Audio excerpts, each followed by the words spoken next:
This time on Low Boost, I drive the new Ferrari Roma.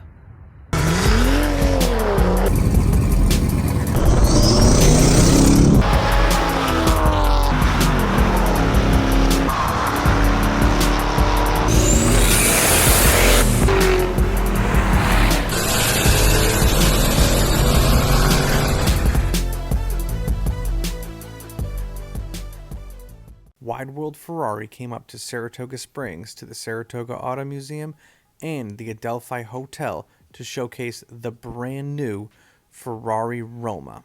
I was fortunate enough to get a rare test drive in this car and give you guys my thoughts on their new Grand Touring Coupe.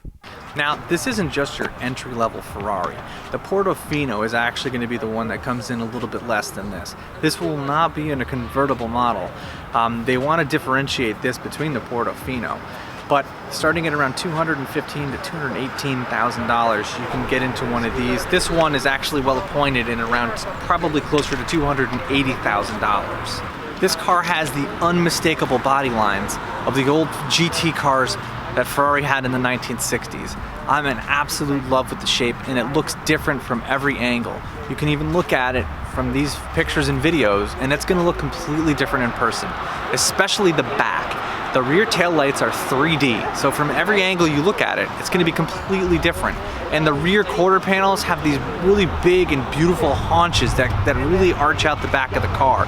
And I really like the fact that it's a coupe. I'm much more of a coupe guy. As you can tell by looking at it though, it is a very subtle Ferrari. So this is for someone that wants to have a Ferrari but doesn't want to go around just like punching everybody in the face saying, I own an Italian supercar, I own an Italian supercar. This one is a lot more like, hey, how you doing? And because of that, Ferrari really feels like this is going to appeal to a much bigger market than people that just want to buy the supercar. However, in typical Ferrari fashion, you can't buy a Ferrari without the performance. This thing has a 3.9 liter twin turbocharged V8 engine that produces 620 horsepower and 570 pound-feet of torque. My big worry when Ferrari went to turbos instead of naturally aspirated V8s was it was going to lose the Ferrari sound. I was definitely mistaken.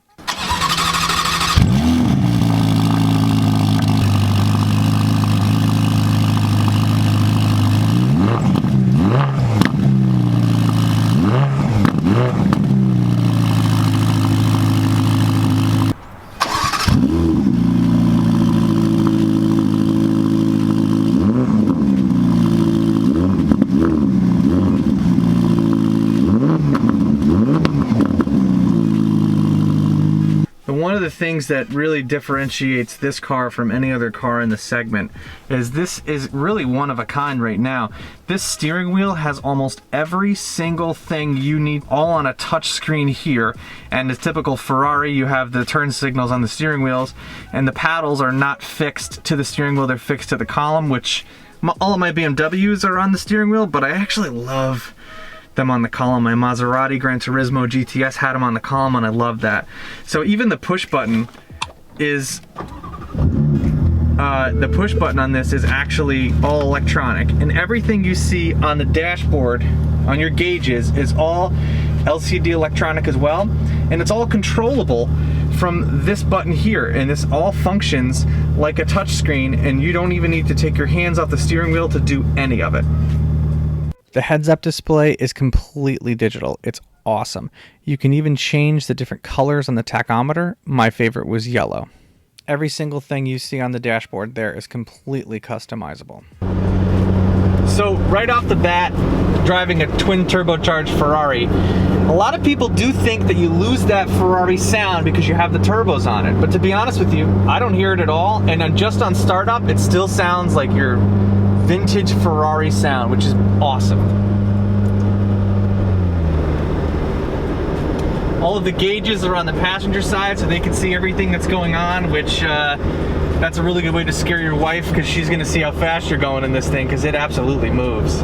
If you're really into cars and you're in the upstate New York area, make sure to check out the Saratoga Auto Museum. They have a fantastic lineup of some amazing cars throughout automotive history, and it changes all the time. So if you're up in the area, make sure you stop by and check them out.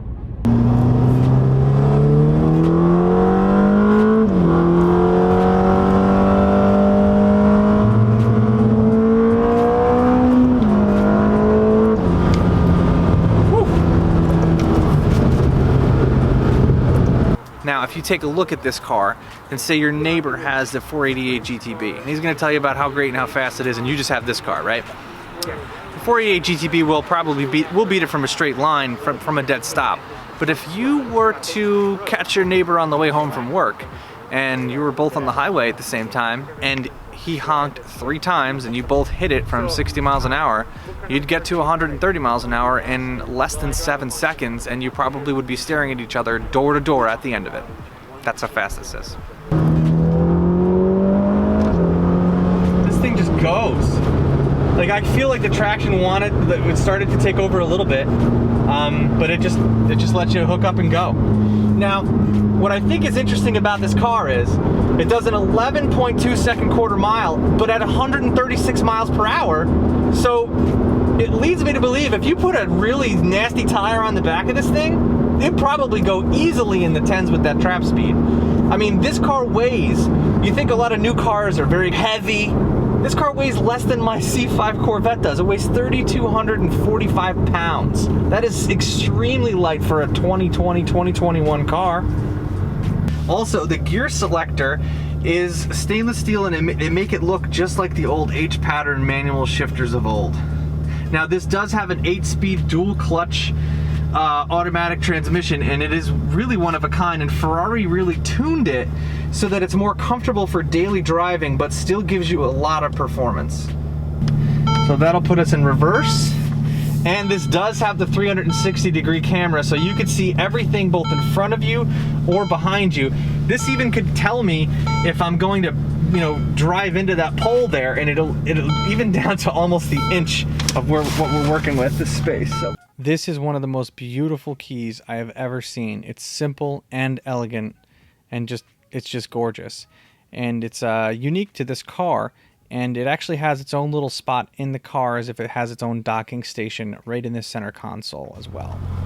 So you definitely could fit 2 people in the back, but they better be 2 kids that are less than 12 years old. But it does offer a lot of space for rear cargo.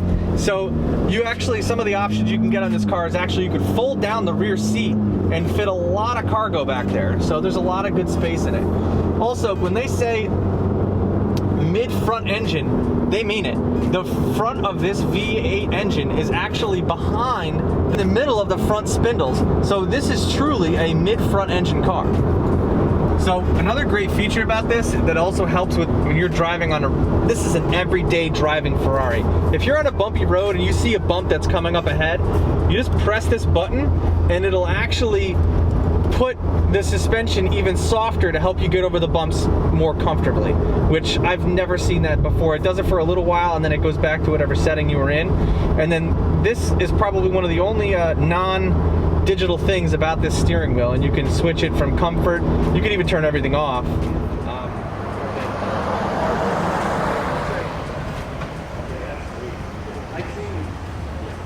Alright, so now that I'm back in my own car, I have some of my final thoughts about the Ferrari Roma. Another thing that Ferrari did was they wanted this to be a subtle Ferrari. So outside of the hood and the wheels, there is not a Ferrari badge on the car unless you actually want to pay to have it put on the fender. Also, there is no Pininfarina logo anywhere on the car, and it'll say Ferrari on the back spoiler. Other than that, there's really nothing else on it, because they want it to be more of like a if you know type deal with this car. It's the subtle grand touring supercar. The rear spoiler on the car actually comes up when you go over 50 miles an hour, but I didn't have a good way of getting the camera on it, nor you can't replicate it when the car isn't moving. You have to be moving to have the spoiler go up, so I wasn't able to get that, but it is a cool feature. I really don't want to compare it to used cars because I think it takes it in a totally different direction, and if we're going to talk about used Ferraris, I'm going to say 458 till I'm blue in the face. So let's talk about new cars. Now, I know what you guys are thinking because I'm thinking about it too. What about a 992 911? Well, in terms of performance, the base 911 gets its lunch eaten by the Ferrari Roma. And to get one of similar performance, you have to get a 911 Turbo S, and the price is going to be about just the same, and it's not going to ride the same as the Ferrari Roma. But here's the thing. If you buy a 911 Turbo S, it doesn't look that much different from the $113,000 base 911 variety. When you buy a Ferrari Roma, there is no watered down, cheaper version of it. You're buying the Ferrari Roma. Also, a 911 Turbo S, even if you get it in the most comfortable package possible, I don't know if it's going to be as nice and as comfortable as this car is because of the long wheelbase and the front mid-engine layout that it has. This is going to be a little bit more comfortable, I think. I really think this is going to take a lot of market share away from the Aston Martin DB11, which does an 11.7 second quarter mile at only 125 miles per hour. This car is also going to eat its lunch. It is a grand touring car. It is going to take right away from that type of client customer that wants to buy that car. And it's about a similar price point as well, low to mid $200,000 car. Listen, and anybody that's going to try to justify why you should spend over $200,000 on a brand new car, we're kind of missing the point with that. You buy a Ferrari that's $200,000 and new because you can. Big thanks to Wide World Ferrari for letting me come in and test drive the Roma. I really appreciate it. They're fantastic. If any of you are looking at getting a new or used Ferrari, make sure you guys check them out. They're in downstate New York. If you're into car content, consider subscribing. Not only do I do reviews on cars like the Ferrari Roma, X3M, and Ferrari 458 Italia, but I have an E36 Turbo LS swap that I built myself in my garage, a couple other projects, a 1966 Ford Mustang I'm restoring, and a 1953 Ford F100 pickup truck that I'm restoring with my father. So if you're into car stuff, consider subscribing. As always, thank you guys very much for watching, and I'll catch you in the next one.